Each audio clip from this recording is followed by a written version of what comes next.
doing? This might be the worst decision I have ever made, but why not? This is Angels with Scaly Wings, a dragon dating simulator that I have installed on my computer now. And I decided, why not share this great story with all of you? First of all, let's take a look at the options. Video, you've got your few sets of resolutions. I should be playing on 1280 by 720. Audio, you've got 2 sliders and a test button. Just place that. Text, sliders, skip messages, and stop skipping after all that. I've played so far about an hour of this game. I've done a few things, but it'll be mostly blind. Let's get the show on the road. The user profile. User profile not found. Please enter your name. Actually, my usual self. It only gives you so much space. And I shall be teal. Yes, it does look right. Before we start, please review the following information. Use left click or enter to advance text and select menu options. Press space to advance text only. This is useful to avoid making a selection by mistake. Escape or right click brings up the menu. If toggles full screen, use the mouse wheel or page up or page down to view the past messages and rewind. Hold the control and press tab to skip scene messages. As to take a screenshot, middle click or H hides the event. If you wish to view this information again, you can do so from the text menu. That would be all. The year is 20XX. Only recently has humanity discovered a portal that leads into a different world, populated with a race of intelligent, talking dragons. I was one of the few to travel to this world. But maybe I should start at the beginning. It all began when we discovered a strange device in the middle of nowhere during one of our expeditions. A portal.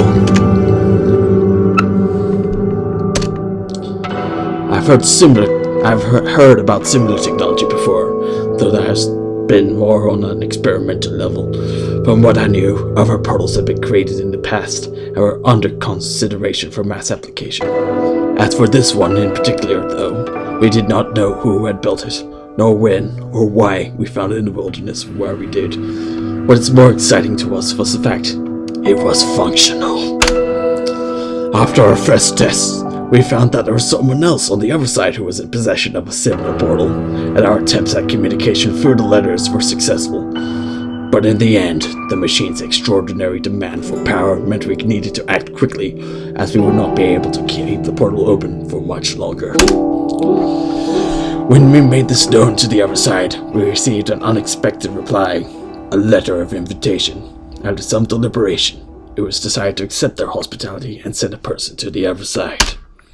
There was an individual who took the job almost immediately.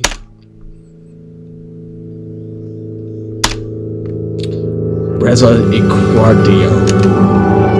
I knew him, or rather had known him. We attended the same school back then, and even had a few classes together. We never really were very close friends, but we still talked to each other occasionally and hung out with the same crowd sometimes. However, we went our own separate ways in the end. I wasn't sure what to think about the whole thing, but I had to know what he was doing. He certainly was brave. Either that, or just very, very foolish. While I wasn't sure which, his courage was applauded by others. After all, he couldn't have possibly had known who or what would await him on the other end of the portal, and if he did meet someone there, then who knows what kind of intentions they might have. Not that any speculation on our part would have made a difference. When the day finally came, though, he went. With applause echoing across the area, equipped only with the closing roar, his multi-tool, a gun, and a device on his wrist that acted as a personal digital assistant. Then we waited. The crowd that was applauding him slowly dispersed with the enthusiasm died down, as there was nothing left for us left to do but wait and speculate. Approximately 8 hours later, we received our first message from him. While we had assumed the portal led to never in a different country, or maybe a different continent, the reality turned out to be much more foreign. The situation he described to us was so outlandish, we initially took it as a joke. A very bad joke, maybe, with even worse timing and no punchline at all. It soon became clear to us, though, that we may have just made one of the most important discoveries since the dawn of mankind. Finding the portal had been remarkable in itself, but this took it to a completely different level.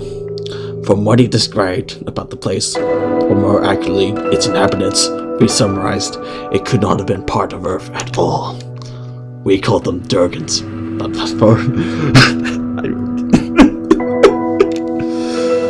Because according to reason, that's what they were, or at least what they resembled most. Even though we found it hard to believe, it may have been these dragons who sent us all the letters, and what Reza found on the other side of the portal was a whole civilization of them. They could talk, write books, had buildings and electricity. In many ways, their society was actually very similar to our own. So who were they? And what is this place? Could they be aliens? Our speculations led us to conclude otherwise. After all, we knew about the existence of thousands of planets millions of light years away that may have been theoretically habitable. Yet even then, we had never found conclusive proof in regards to actual alien life forms. Some people brought up quantum mechanics and parallel universes, but in the end, all of this was conjecture and ultimately fruitless endeavor, so that we never had the means nor the resources to explore these possibilities in greater detail. I think there's just one more thing worth mentioning before I move on. Their previous isolation had been mutual. They hadn't known about any other intelligent life form beyond their own. The portal had only recently been discovered, and a technology previously unknown to them. And just as well as we had myths about dragons, they had myths about us. That's what we knew about them so far. And as interesting as learning those things and debating their cultural significance was, we didn't really know what we should make of it all. Reza apparently was sure of what he was doing, though, as he eventually let us know that he had agreed on a trade. We were to give them a few of our personal digital assistant devices, which contained vast amounts of knowledge, dwarfing even that of encyclopedias.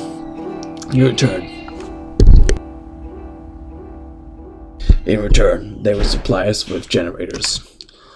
Overall, they didn't seem as technologically advanced as we had been, but they did surpass us in that one aspect. Their means of generating energy seemed sustainable. Not only that, but evidently also quite efficient. We certainly would have been able to put technology like that to good use, and trading mere past knowledge of the human race for something more tangible was a good call on its part.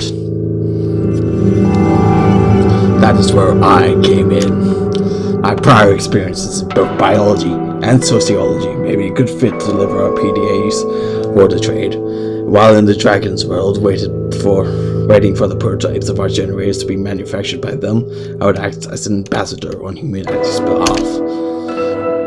What a way to make a first impression by a display of mutual goodwill. Everyone benefits and everyone goes home happy. All is well. At least, that was the plan. Despite the images that living, talking dragons might conjure up in some people's minds, I didn't even think of bringing a weapon myself, considering that they were reportedly friendly and peaceful enough.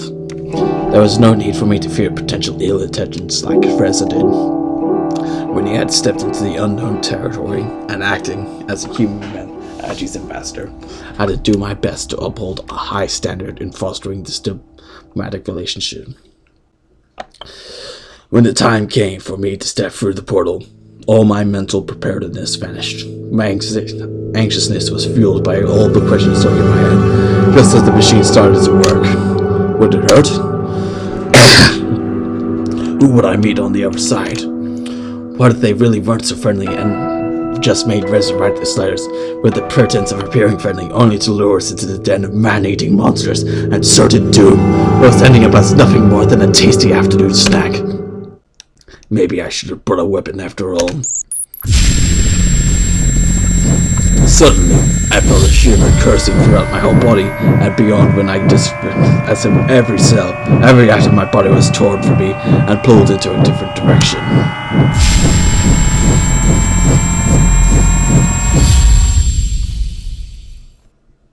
I saw darkness and light, painting patterns in the stars as I traveled, and images rapidly flashed before me of things unseen and unspoken. Both horrifying and beautiful, it was an experience unlike any other, yet over in just a split second. Then it was dark. I could only see a patch of lighter color concentrating with dark surroundings as my vision started to clear.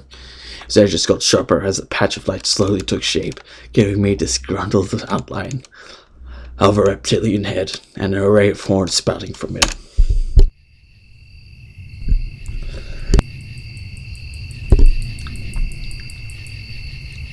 Okay. And that's our first dragon friend. It was a dragon.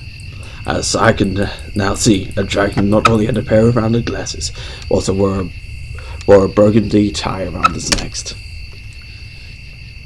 In the name of our people, I bid you welcome.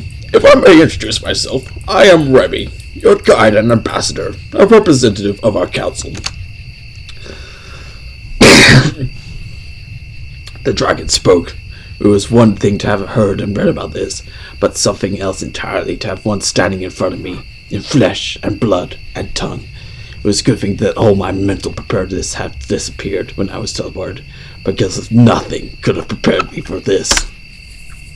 Sorry, I imagine you might still feel the effects of teleportation. Drowsiness or weakness is not unusual, as is fainting and spontaneous emptying of your bowels, bladder, or stomach. How do you feel? Rendered speechless, I had totally forgotten that I was shouldering the burden of representing my people to them as well. So much for being professional, but at least it gave me a good excuse for a blunder. I think I'm alright. Well, I'm glad to hear that. Maybe we should go before it gets too dark. Come with me, please. So I followed the dragon, not straying too far from him, as the sun had already departed for the day, and the remaining light diminished by the minute. It's getting hard to see where I'm going. Sorry about that, but we had a good reason to schedule your arrival like this. We did not want you to be ambushed by a crowd, so I had to keep your exact time and date of arrival secret. Thanks, I suppose. I suppose an event like this would make me a celebrity of sort. It would be the same if one of you came to us. That would be quite an understatement. Some people are rather superstitious. They might regard you or any of your kind as divine, I suppose. Really? How so? We do have certain myths that involve humans and such. Oh, I suppose the history lesson will have to wait for another time. Here we are. By this point, it had gotten so dark that I could barely make out the building before us. I briefly wondered whether they might have streetlights elsewhere, or they just did not require any due to the possibility of enhanced eyesight or night vision. I could vaguely see the dragon, his light color still visible within the blackness that engulfed the area, rear up and manipulate the door handle with one of his forepaws.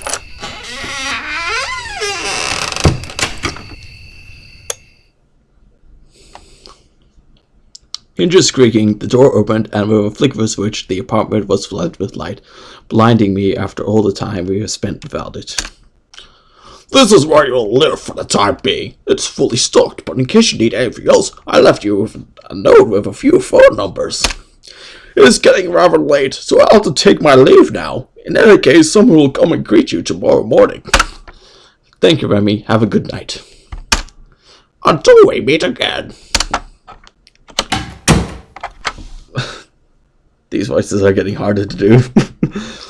With a nod, Remy left the apartment, mindful enough to close the door behind himself. Surveying the room, I considered the events that have just transpired as my gaze met the window. I could see movement outside, and as I drew nearer, startled, I could hear the footsteps in the grass moving away quickly. Assuming it must have been the dragon I just met, I thought nothing of it as I went to bed and slowly succumbed to the sweet allure of sleep overdue. I spent a few moments thinking about my role, my mission, and what it meant to be here now. I was eager for the adventure to come. So many possibilities and prospects raced through my mind. Truth be told, the thought of being able to meet entirely new species and civilization excited me, as I was going to be one of our first to truly experience a society with its own little quirks, differences, and similarities. I couldn't help but feel like some sort of modern Picasso, da Gama, or Marco Polo. Maybe I would write a book about the whole experience after it's all over. I was sure it would become a hit, all things considered. At any rate, this was going to be fun. It's a secret. It's not gonna be fun.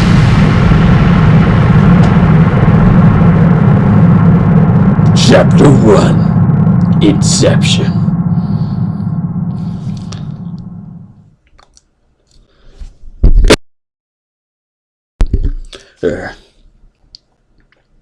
I'm really terrified for whatever voices I'm gonna make up as this goes along. I woke from an uneasy dream looking at an unfamiliar ceiling. Just for a moment, I wondered where I was before the events of last night all came back to me. After a good stretch, I looked outside the room, illuminated by sunlight coming in from the window. Outside, in the distance, the portal had emerged from proudly stood on the peak of a small hill. Getting ready, I noticed something lying on the table. It was the note Remy had left for me in case I needed anything, along with his own home phone and work number. There were also some numbers for delivery of food and other necessities, as well as emergency and even janitorial services. It certainly thought of everything, even though I had now had to wonder what a dragon plumber might look like. My musings were interrupted when the doorbell rang. When I opened the door, I was met by another dragon.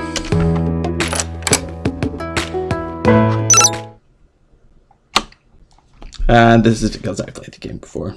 I will not skip ahead so you can see this. Reporting for duty, sir! Hello, you must be Sir Protag. I'm Sebastian, and I will be your escort, or security, I suppose. Usually I work for the police, though. Nice to meet you. He seemed a lot shorter than Remy, and when he somewhat nervously extended his arm towards me, I noticed he apparently only walked his hind legs, the two forelimbs instead having distinct arms, hands, and fingers. Oh, I reach out and shake his hand. When I took his hand into mine to shake it gently, I could feel the individual bumps and scales on his rough skin. Nice to meet you too, Sebastian. So where are you taking me? Straight to business, eh? We're going to visit a plant where they're making generators. They have some news for you, or so I've heard. Reza will be there too. Sounds great. Just follow me.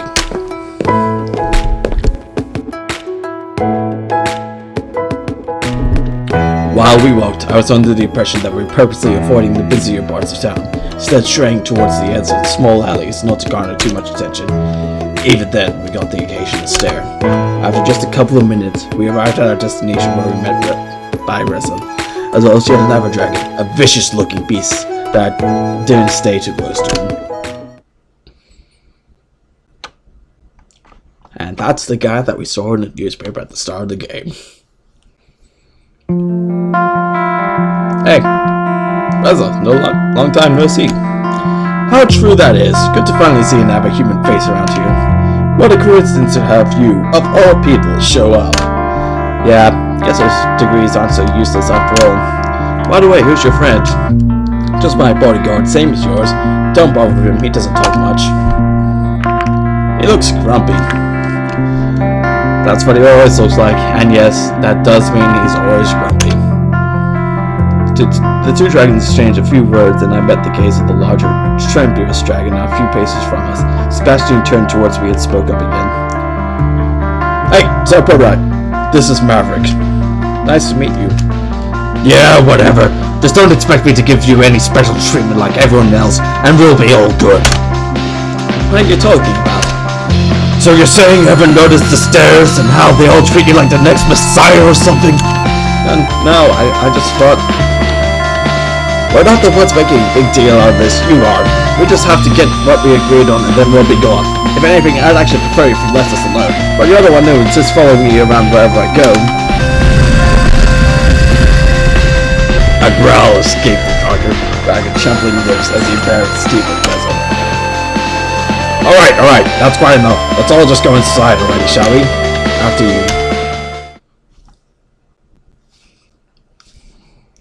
The crisis was quickly averted as we entered the building, which was characterized by its many floors, high ceiling, and long narrow hallways as Sebastian led us to our destination. There you are! I was waiting for you! Oh god, what is this voice? Oh... Her voice might change 5 times during this thing, because I can't do lady voices. Wait a minute! I thought we were going to meet the guys from production. What are you doing here? They're only coming in later today, so you'll have the big tour with me. I see. Well, Sir Product, this is Anna. She kind of manages the building, though she's actually more involved with the research wing rather than production and engineering. Nice to meet you. My pleasure. I have something for you, by the way. It'll take them a while to make all the generators we promised, but I've got one for you here. Feel free to send it home and give it a test. That's great. I'll take that. Looks a little small if you ask me. Don't underestimate its power. And do be careful not to drop it. Sure, I'll be waiting outside while you do your thing, Sir Project. I suppose we'll wait for you outside as well. What thing? Oh, I forgot the PDA. Of course, here you go. Alright, now let's give this thing a test run. The PDA lit up in her hand, swiftly moved around by its integration calculated motions. By the way, would you consider letting me run some tests on you as well? I'd only take a shot if you're blind. But why? I work in biology, so honestly this kind of thing would be very interesting to us. I'd share the results with you, of course. Now, given my run a diplomatic mission, so we don't want to annoy them, so I guess we're gonna give them their blood. Great! She was quick to produce a small device from the drawer, which from a glance reminded me a lot of the test tube. Now, if you would give me your hand, please.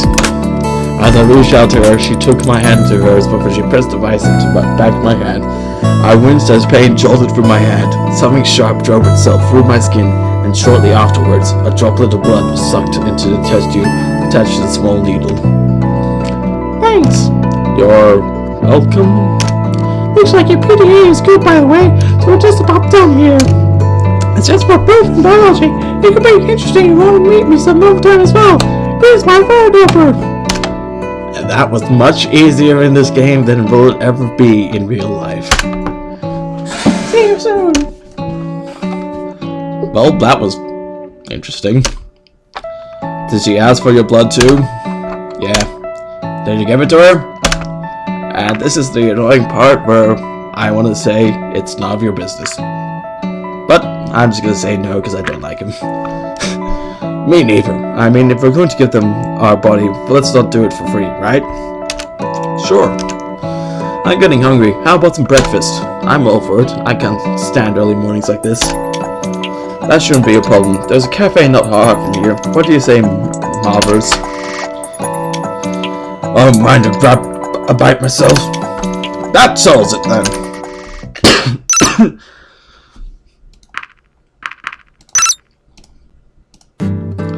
Luckily for us, the cafe was mostly empty when we arrived, as it's still pretty early in the day. Reza was quickly to lead me to a table or two, prompting the dragons to get one of their own at the other side of the restaurant. Ugh, finally. I can't stand that guy being on my tail all the damn time, even though he doesn't have a tail. They say it's for your own security. I'm very much aware that's what they're saying. Well, we were approached by an individual who appeared to be the waitress at the cafe. She was an interesting looking dragon who, unlike the others I have seen so far, were more akin to a woman, possessing 2 rather large wings as of forelimbs, which resembled those of an oversized bat. Oh, it's the humans! And she all sound exactly like the other lady. Wait, where? That's a good one. Welcome to our establishment. My name's Adine. I'll be your waitress today. What can I bring the two of you? I'll just grab a coffee. Yeah, me too. Just make it quick. Sure thing. 2 coffees coming right up. As I was saying, if you look at the big picture, don't you think there's just something off about this whole place? Or is it really? This is supposed to be a completely separate place from Earth, or even a different dimension. Some things just don't add up, don't you think so? Let me just grab my tinfoil hat really quick. Here we go. I've been here much longer than you have been. Maybe you'll see soon enough. I can't really say much more if you know who over there. He's probably listening to us right now. He doesn't seem that bad to me. When I let my gaze wander, I saw...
About that.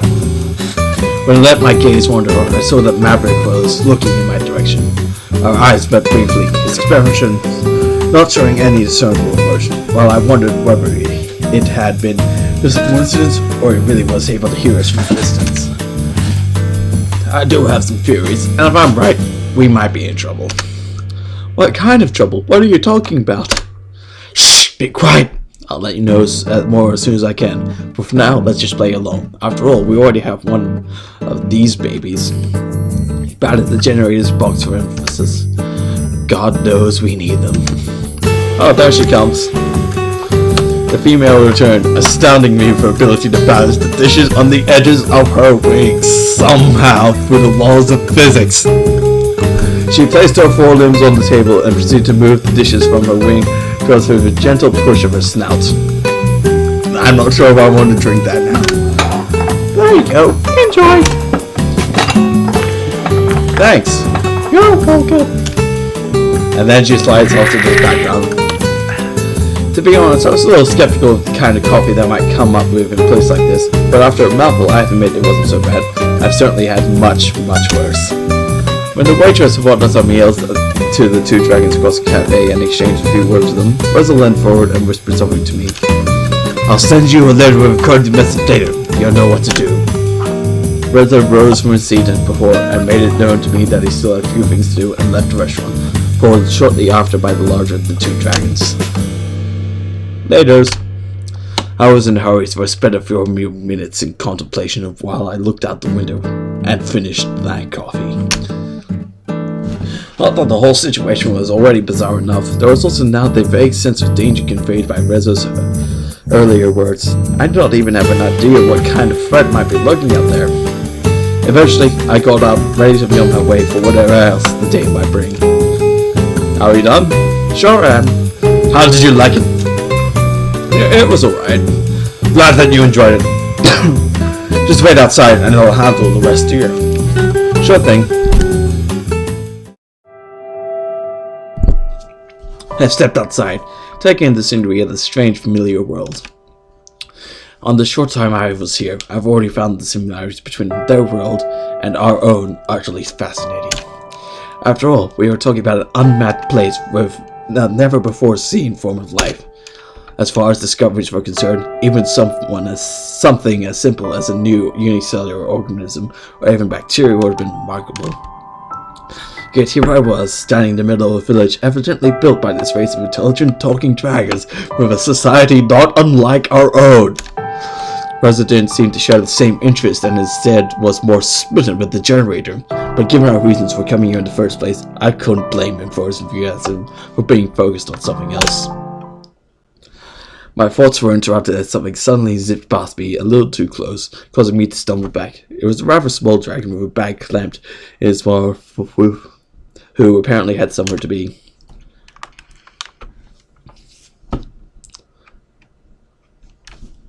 That just happened.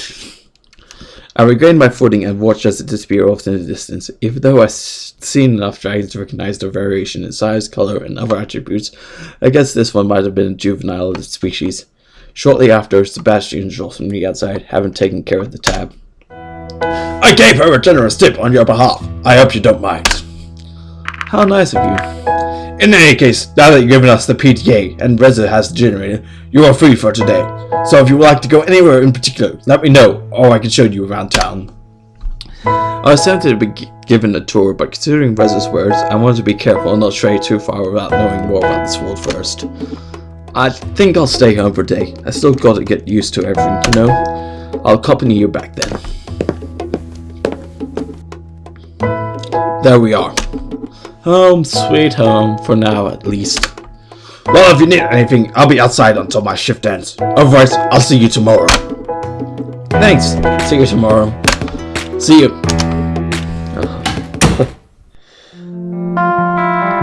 Why am I doing this again? I hadn't really looked at the apartment much, so I spent the rest of the day investigating it and relaxing. I considered checking out some of the fun moments Romeo left me, but I thought it was better to keep a low profile for now. I found the kitchen fully stocked with plenty of groceries, for the variety wasn't wasted on me.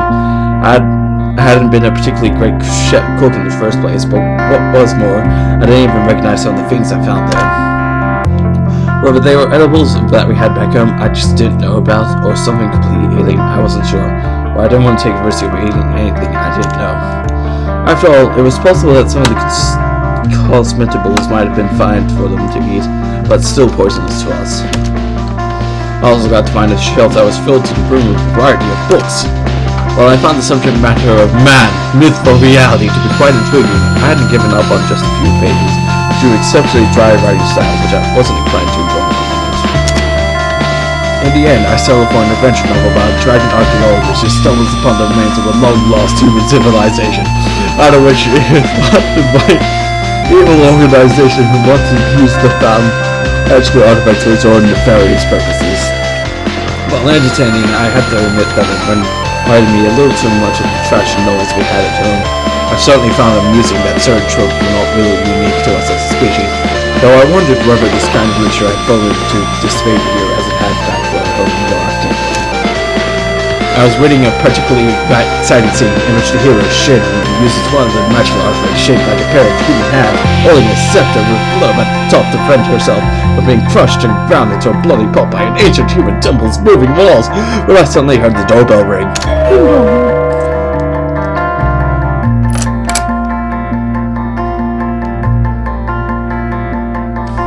I'll give you mine. This person, to me, yeah, that's okay, but it doesn't look anything like that. Hello there, would you sign here, please? I'm not signing away my rights for this time, mine. I got a letter, though, for you that requires signature confirmation. I see. Looking at the clipboard the small dragon was holding up to me, I saw the sender of letter in question was Reza. There you go. I'm Laura, by the way. Would you mind if I ask you a few questions? It's for the Daily Mail. What is this about? I'm just making small talk. Wait a minute. I recognize you. Sorry. You tried to do the same thing with Reza. Maybe I should report you to your superiors for your inappropriate behavior towards our clients. But it's important. Please just let me talk to Sir Birdeye for a few minutes. You know how it is. If you want to interview with one of the humans, you have to get permission from the proper authorities. Help me out here, Sir Birdeye. As an ambassador, do you care about the accurate portrayal of humans in the media, don't you? Then you should talk to me, otherwise someone else will fill in the blanks, and who knows what they'll come up with. Let me show you something. The small dragon opened his bag, rummaging through a number of layers of small packages. Oh, I think I lost it. Anyway, I want to show you some pictures of what people think humans look like. I'll show them they have like 4 heads and look nothing like you. It's crazy. What are you, Lauren? A reporter? Oh, that was me talking. Shit. No, I'm just trying to remove him, sir. Is what he's saying true? Yeah, I guess. I see. That sounds pretty interesting, though. Alright, can you leave your number here and maybe I'll call you later, but that's all I can promise. Thank you so much. The Daily Mail will never regret your decision. He quickly produced a small sheet of paper and scribbled his number on it. Afterwards, he sheepishly presented it to me with both hands. Alright, you got your wounded. Off you go now. Bye. He slides off into the foreground. Sorry about that. Don't worry about it. I guess that should be all. I'll see you tomorrow then. Right. For all the commotion, I almost forgot I was still holding Reza's letter. Within the plain envelope was simply a plain sheet of paper with his handwriting. When I started reading, however, I saw that his wording was so full of the pleasantries I knew he hated that I assumed every word of it was faked as to conceal its true intent. He didn't mention that I know what to do, but I was unsure of how I was supposed to decode the letter's secret message. I didn't remember ever having a conversation about the topic with him, yet he still relied on me to remember whatever it was that I was missing, or he thought I would just be able to figure out on my own. This is what it said. Hello, my dear friend. I hope this letter reached you swiftly and in good condition. Unfortunately, we were not able to catch up earlier, so I wanted to write you this letter. How have you been these last few years? What have you been doing? How's the family? I feel like there's so much we could talk about since we have not seen each other much recently. At least we have a chance to do it so in this form. Quite an exciting adventure we're on right now. How'd you like to hear so far? And any dragon friends yet? Haha. Anyway, I'm looking forward to your reply soon. Best regards, Reza. Various things came to mind. Only reading certain verbal letters was one that I thought of immediately, but I couldn't make out anything. After I tried to find a system with an array of letters and lines, maybe I had to look more carefully. Alright, my voice is sore. I'm gonna save it and then I'm just gonna... When I save it, I'm gonna only do the things that you are required. Maybe the revert to the fact that we both live in an apartment, considering the things that they provided for us. Maybe I just have to find the right object to encode the message. There are plenty of everyday items here though, and of course I had no idea what in particular I was looking for. Bookshop was stocked with a quite a variety of books on different topics. Alright. If you want to read these, pause the video and read through them yourself.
far as I know, this is the only book that you might maybe have to read to win the game.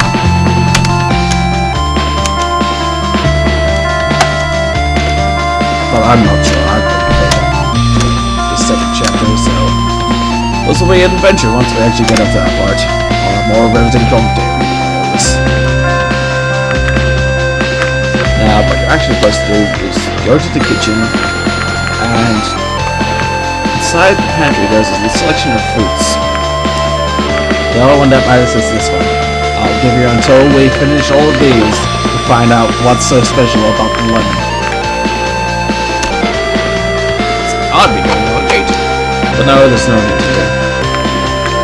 What do I know about figs? Quite a bit actually. Figs are ripe with history and still enjoy some cultural significance, especially in religious circles. For example, they are the leaves which Adam and Eve covered themselves up in the Bible book of Genesis. It also happens to be the kind of tree Buddha achieved enlightenment under. Not only that, but it's also mentioned in Greek mythology. Isn't it fascinating? But wait, there's more. The adult influence of figs also extends towards words, phrases, and sayings we still use today. Take the word psychopath, for example, which comes from a trick expression meaning someone who shows a fig, well, which was a vulgar gesture at the time, or I don't give a fig, which of course is a figure of speech.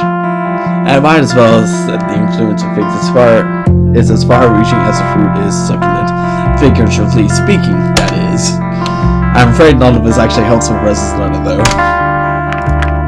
There are two of them. What a nice pair. So, Daddy Gray finds his kids crying and asks, "What's wrong, kid?" But through all the tears, the kid couldn't get a single word out. Eventually, Daddy had enough, so he said, "Stop, but..." No, I won't say it. It was a good joke, anyway. Lemons, lemons, lemons, of course! Why didn't I realize it sooner? Lemon juice is about the simplest way to write a hidden message using a household item. We learned about that in chemistry, in the most boring of detail, of course. A message written in lemon juice on paper becomes just about invisible to the naked eye when dried, but after hitting it gently, oxidization occurs, making the message visible. I was sitting next to him in class when we learned that. He made a joke about using this method to cheat on the next test, and implied by saying he'd have to bring an iron. He had really expected me to remember a random chemistry class that happened years ago, but then again, I did remember it after all. Meet me at the portal tonight, 10 p.m. was all the message said. I was a good amount of time, but I still had some time left before I had to go out and meet Rezo, so I decided to make some lunch. Afterwards, I resumed reading my book about the continuing adventures of Sergal and his exploits in destroying cultural artifacts. Unsurprisingly, it came to a happy end, with the evil organization stopped in its tracks, at least for now. I thought the ending was deliberately left open for ambiguity, but when I turned the page and saw the advertisement for the next entry in this apparently long-running series of books, I realized it all had been just a ploy to set up the inevitable sequel. Luckily, this disappointment didn't last long, as I had to get going to meet Reza at the portal. When I got outside, it didn't seem quite as dark as it was when I arrived yesterday. I might have had difficulties finding my way otherwise, but I could still see the portal in the distance. After I was walking, I wondered if anyone was following me, but the land seemed oddly deserted.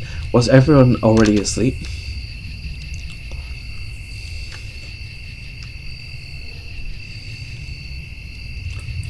Eventually, I arrived at my destination. Reza was always standing idly by the portal. His fidgeting makes it obvious that he has waited just for me. I was already wondering if you'd get it at all. Yes, I did. What a wonderful night it is. Just look at the stars. You can see them so clearly here, with all the pollution lingering in the air like back home. Almost as if we were looking right into the face of eternity itself. For so long, humanity thought we'd find aliens out there, yet after all these years, we found we were still alone in the universe. Turns out we were just not looking in the right place. What's going on, Reza? Why'd you call me out here, at this time? For one, because we're sending the generator home. Right, before I was sent here, they told me I would limit the use of the portals, as they could not afford to keep it open all the time. In order to keep in contact with us and to enable us to send things over to them, this portal would be open for just a quarter of an hour each day. Sending something back home wasn't really problematic for us, since the high energy expenditure associated with sending bigger objects only affected the sender, not the receiver. However, this also meant that until all business was concluded in regards to our trade with the PDAs and generators, we were basically stuck here. As for the other, do you know what this place is? It's something about trouble. How much danger are you in, really? More than enough. I'm afraid this whole place will be gone soon, and you better not be here when it happens. What are you talking about? I hope you see it soon. But then it took me a while to understand how I had this head start on you. In any case, while I was speaking, my gaze wandered and fixed on some movement nearby. It was hard to make out anything, but I imagine it might have been the wind blowing through the nearby shrubbery, except for the fact there was no wind. Reza, this might take a while to explain, but we've got the whole night. Reza looked, turned around to face whatever I was seeing. It squinted hard before he called out, "You! How dare you follow me even here?" Disturbance came closer until it became clear that it was Maverick, who had hidden nearby to listen in on our conversation. "I knew you were up to no good. What were you..."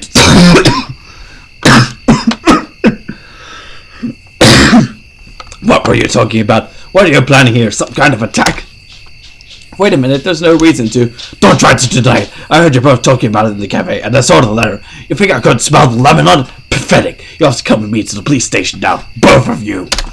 "Come on, I think you're overreacting, but..." And then the gun gets pulled out. "Reza, what are you doing?" "It's a gun against our scales. Come on, Sir Pertag, let's get out of here." And the dragon's side, I could see the wound where the bullet had penetrated his side, a trickle of blood staining his scales and the earth beneath. Reza used the opportunity to run off in some direction. I wasn't sure which.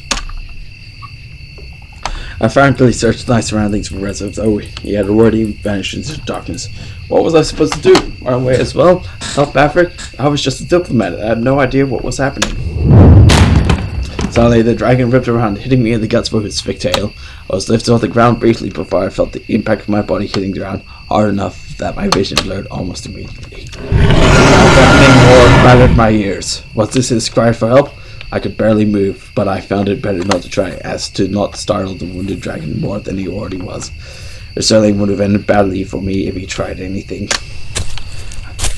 I heard him take a few unsure steps before he lay down on the ground, panting. "I'm still watching you, you know, and you better not move for your own good. If I have to get up again and come after you in this condition, I can promise you, it won't be nice." It took a few minutes of listening to his labored breathing before someone arrived. There was two dragons. The first I recognized as Sebastian, the other I didn't know. I heard Sebastian and Maverick exchange a few words when this stocky fellow approached me.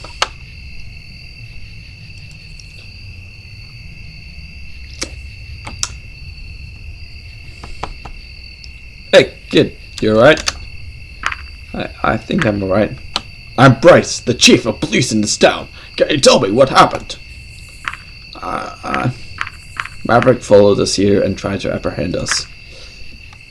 "Is that so?" His face was stern and seemingly lost in thought as I overheard Sebastian's conversation. "Yeah, but you were on flyer duty. We probably wouldn't find him now. Not in the darkness at any rate." "Well, that's just brilliant. What do you think, Chief?" "Sir Burdock, Sir Burdock, can you walk?" Yeah, I think so." "Alright, Sebastian, take Sir Burdock back to the apartment. Get us some help here. Get us some help here for Maverick, and then we'll look for Reza." "Right on. Come, Sir Burdock, I'll help you up." I was still shaken by the events I just witnessed when I arrived at my apartment. Not knowing anything better to do, I soon fell into a deep slumber. And I think that's good enough as a point of any to stop while we're ahead. Hope you all had fun. I know that I did it. This will be uploaded to YouTube shortly, and then I can regret all my life decisions.